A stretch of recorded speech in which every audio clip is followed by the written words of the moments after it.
Malamig ang simoy ng hangin sa terminal ng bus.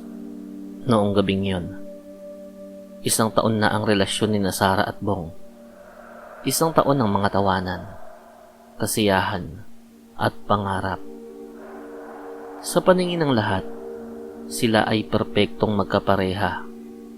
Si Sara, na may mapuputi at makinis na balat at tila laging amoy sampagita, ay ang babaeng pinapangarap ng sino mang lalaki.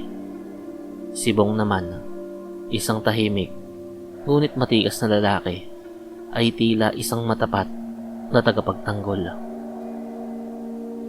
"Sigurado ka ba, Bong?" tanong ni Sara habang nakasandal sa balikat ng kasintahan. "Malayo ang Capiz. Baka mabagot ka sa probinsya namin eh." Ngumiti si Bong, isang ngiting hindi umabot sa kanyang mga mata. "Gusto ko lang makilala ang pamilya mo.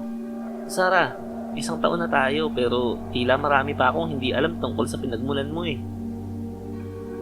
Hindi alam ni Bong na sa likod ng matatamis na ngiti ni Sara ay may nakatagong pagkagutom. Isang gutom na hindi kayang busugin ng ordinaryong pagkain. Pagkarating sa liblib na baryo ng Capiz, bumungad sa kanila ang isang malaking mansyon na yari sa lumang kahoy at bato.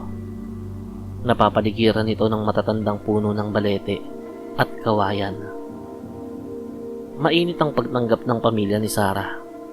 Ang kanyang amang si Don Ricardo at inang si Doña Elena ay tila mga aristokrata ng lumang panahon.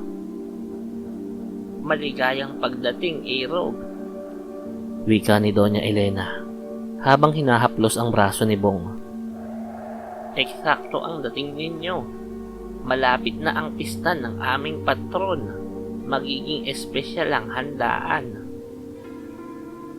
Sa loob ng ilang araw, naging maranya ang pakikitungo nila kay Bong. Pinakain siya ng mga pinakamasasarap na putahe, mga karne na tila kakaiba ang lasa, malinamnam, ngunit may bakas ng lansa. Ngunit napansin ni Bong ang mga tinginan ng mga pinsan at tiyuhin ni Sara.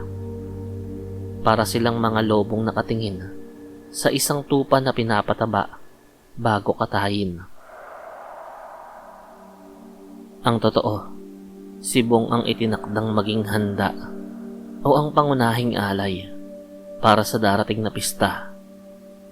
Ang kanyang dugo ang magsisilbing alak at ang kanyang puso ang magiging pinakatampok na bahagi ng hapunan. Isang gabi bago ang pista, nagtipon ng buong angkan sa malawak na silid kainan. Ang hapag ay punong-puno ng pagkain. May lechon, sari-saring ulam, at malalaking mangkok ng sabaw. Ang lahat ay nakasuot ng formal, ngunit ang kanilang mga mata ay tila nagliliyab sa dilim. "Bong," simula ni Don Ricardo, "salamat sa pagpunta mo rito. Bihira kaming makakita ng binatang kasing busog mo at kasing sigla." Tumingin si Sara sa kanyang kasintahan. May bahid ng panghihinayang sa kanyang mga mata. Ngunit mas matimbang ang tawag ng dugo. "Sana'y nagustuhan mo ang pananatili mo rito, Bong. Dahil ito na ang huling gabing makikita mo kami." Tumayo si Bong. Hindi siya kakikitaan ng takot. Sa halip, may kinuha siya mula sa kanyang bulsa. Isang supot ng mga sariwang kalamansi. Sa harap ng buong angkan, dahan-dahang piniga ni Bong ang kalamansi sa bawat mangkok ng sabaw at sa ibabaw ng lechon. Ang ingay ng kasiyahan ay biglang napalitan ng nakakangilong katahimikan. Ang mga aswang ay napaurong. Ang amoy ng kalamansi ay tila lason sa kanilang mga sensitibong ilong. At ang lahat ng pagkaing napatakan ng kalamansi ay nabunyag ang totoong kaanyuan. Mga hilaw na karne, bahagi ng katawan ng tao. "Anong kabastusan to?" sigaw ni Don Ricardo. na nagsisimula ng mamula ang mga mata. Tumingin si Bong ng diretso kay Sarah. Wala na ang mapagmahal na anyo nito. Ang kanyang tinig ay naging malamig at matalim. Alam ko kung ano kayo, panimula ni Bong. Alam ko ang bawat galaw ninyo, ang amoy ng lansa ng inyong hininga, ang pag-iwas ninyo sa asin, at ang pagkatakam ninyo sa aking laman. Akala ninyo ay nalinlang nyo ako? Tumawa si Bong, isang tawang puno ng pait. Hindi ako ordinaryong binata. Sarah, ako ay isang manunugis. Nagulat ang buong pamilya. Ang mga manunugis ay ang mga lihim na mandirigma na itinalaga ang buhay sa paglipol ng mga kampon ng dilim, partikular ng mga aswang. Ang mga magulang ko na nagpalaki sa akin ay hindi ko tunay na kadugo.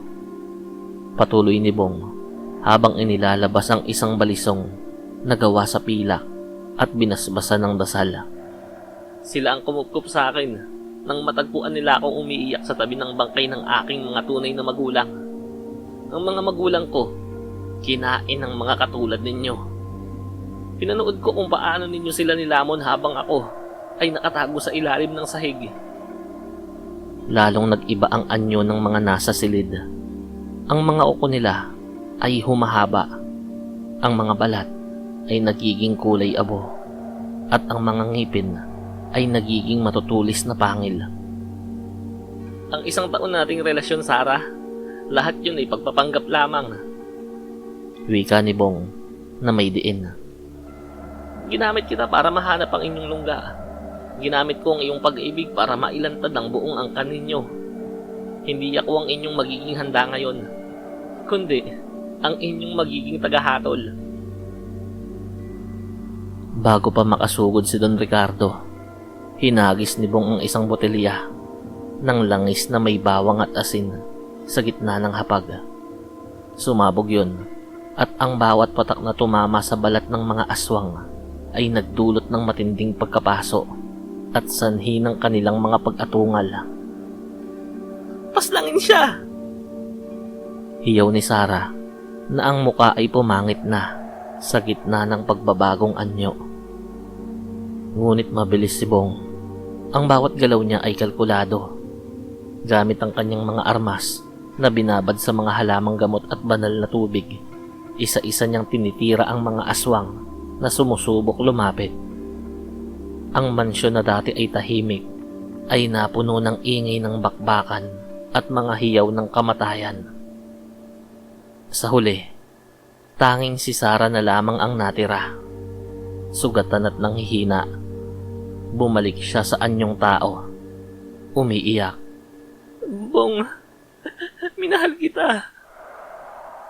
Tumingin si Bong sa babae na minahal niya rin sa loob ng isang taon. Sa kabila ng lahat, ang pag-ibig na nagmumula sa gutom ay hindi pag-ibig, Sarah. Iyan ay pangangailangan lamang at pagnanasa. Hindi nag-atubili si Bong. Itinarak niya ang kanyang pilak na balisong sa puso ni Sarah, kasabay ng pagbagsak ng luha sa kanyang sariling mga mata. Natapos na ang misyon, ngunit ang sugat sa kanyang puso ay habang buhay ng mananatili.